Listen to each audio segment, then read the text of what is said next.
Hey everyone, it's Coach Rachel again, coming on to do another shoe review for you guys. I have the full review now that I have about a little over 70 miles in the Saucony Triumph 20. That is this shoe right here in blue on blue on blue on blue. Blue. And that's the shoe I've only gotten to 70 miles. Let's just dive right in. I'm going to go over a couple quick tech specs for you guys just to refresh your memory, or if this is your first time looking at the shoe, this will give you a little bit of an idea. And again, I'll post that information also in my description so you can read that later to your convenience or save it. So in a men's size 9, it is 9.8 ounces. And just to double check the grams of weight here, that is 278 grams. And again, that's men's size 9. If you're a women's size 8, you can take off 1.1 ounces. So that would make it 8.7 ounces for a women's size 8. I wear an 8.5, so I'm pretty dang close to that. And that's what's before us today. And so as far as how the shoe is constructed, it has a mesh upper.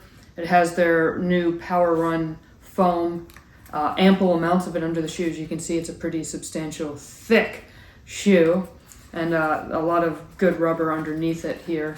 And you can see I've hardly worn it out. It's a little bit dirty because, well, it's a shoe review. It's going to be a little dirty. It's fine. But you see for 70 miles, very minimal wear. I think you can maybe see where I've worn it a little bit. Now, as far as stack heights, they are the same, men to women. That is 39 millimeters in the heel, 29 in the forefoot, so that gives the shoe a 10 millimeter drop. So that's on the higher end as far as drops. Obviously, another company called Ultra, they are known for having 0 drop shoes, which is no change across the board. So if it's 30 millimeters in the back, it's going to be 30 millimeters in the forefoot. Mid drop shoes typically are considered anything like in the 4 to 6 range. 8 is kind of in a gray area, 8 millimeter drop. That's a drop I tend to prefer for my training and racing shoes. 10 millimeters is not bad. There are some companies out there that I think Mizuno still makes one that's 12 millimeters. There's a few out there, but these again are 10. Sorry. So back on track. Now, what did I use the shoe primarily for? I did do one 18-mile long run in, and otherwise it's just steady, longer, easy runs, anywhere from 10 to 12 miles, and nothing that required a whole lot of speed work. The shoe rolls very, very nicely, but it does start to feel heavy after a while. So for me, about the 90-minute mark is when I've had enough of the shoe. However, from all there, to that point, I found the shoe to be very, very stable, very comfortable. It rolls very nicely. It has a pretty good rocker design here, which means up the front, the nose is kind of pointed up on the shoe. So that means when you land and toe off, it's going to have a good propulsion to it. And the shoe does scoot along. Some of our easy runs in the group, we've gotten closer to like 7-minute mile pace, and the shoe has no problems doing that. If I was stuck needing to run some tempo at pace and I forgot to pack my fast shoes, would I bail on the workout because I was wearing these? No, I would just accept it might not feel as smooth, but the shoe is actually pretty capable. So that's a good point there. Durability off the charts. I think this shoe is going to at least do 500 miles for me. Bear in mind, I'm not the heaviest person, so if a big dude might be able to get 450 miles out of it. Again, that varies depending on the surfaces you're running on, the unique characteristics of your gait. The mileage is going to vary, and how many shoes you have in rotation. If you're leaning on this one shoe for all your training, the foam's going to wear down a little bit faster. The tread may also wear down a little bit faster. So if you can rotate the shoes on a side topic.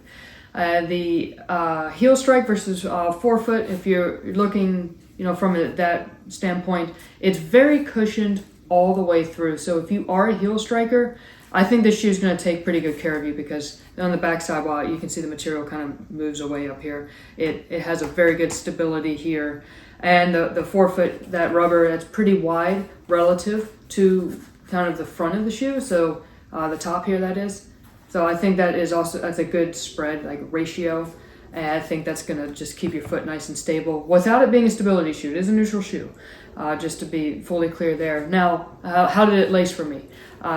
Excellent. I love this little extra little lippage here, these loops that keep it all tight together. Didn't actually have to adjust my laces once when running, and usually when I get a new pair of shoes, even the Saucony Speed 3s, I had to play with the lacing a little bit just to keep the front end of the collar up and around my foot a little more comfortable.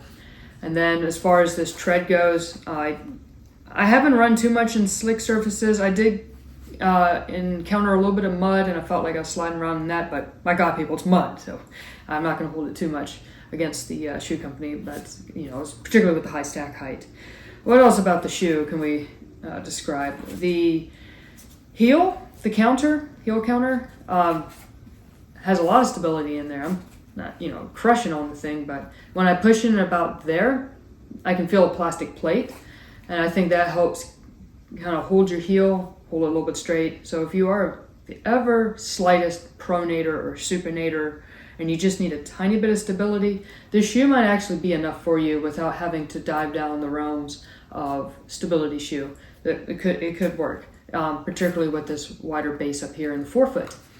This, I think, just adds a little bit of gumption to the shoe. Besides looking cool, I think, look at it. Anyway, back to it. I think it helps just kind of keep this up and around. Cupping your heel without pressing on that actual Achilles tendon. You don't want chafage of the Achilles. And this doesn't flare away. You see some shoes, they'll come in like this, and then they have a very dramatic flare away for the material in around where your Achilles would be. That being said, with this more traditional design, I had no issues with my Achilles, and a theme here, as you may or may not remember from previous uploads, I did have a surgery on my Achilles a little over 2 years ago. So I'd be extra sensitive to something like that, and no issues there. How will I use the shoe for the rest of its lifespan? Just knock out those 10 to 12 mile runs where I'm not really doing anything in particular. Strides, pick up activation, say for the day before a long run or a workout. Yes, I would actually do my strides in these as well. I don't care how fast I'm going when I'm doing a stride. That's just purely for activation and neuromuscular benefits. Now, last thing I want to leave you with before I sign off is if you are trying to compare these to, I don't know, I'm looking at the Triumph 20 versus the Speed 3s. My question to you before you make your purchase would be, are you able to use both shoes? If you're going to have to pare it down to one, and you have multiple types of workouts you're going to do, such as long run, speed run, tempo work, probably get the Speed 3s. They're also very, very durable. They have just a little bit more pep in them, and they're a little bit lighter than the Triumph. Now, if you're just a newer runner trying to build your base and you just want a good, solid, soft, almost maximalist type cushion shoe, get yourself the Triumph, particularly if you're not going to change a lot of paces or you're not worried about weight. The weight, it carries itself pretty well, so I wouldn't stress the weight too much. And for the lifespan that you're going to get out of the shoe, I think it is money well spent. It's just not going to be the quickest shoe. That being said, I do recommend the shoe. Like I said, I purchased this in a previous video with my own money, so I could have an unbiased viewpoint on the shoe. I'll try any manufacturer and give you guys my honest opinion, and my honest opinion is, go get it. Enjoy the shoe. If you do have the Triumph 20, please let me know in the comments below what you found, what you like with the shoe, anything that of note. And if you want any other comparisons to any other shoes, do let me know that as well, particularly if you're trying to compare it to other like models like the Nike Invincible, things like that. Definitely sound off. If you have any questions for me, again, hit up those comments. I'm here to learn from you guys and answer any questions that you may have. So thank you for tuning in, and until next time, take care, guys.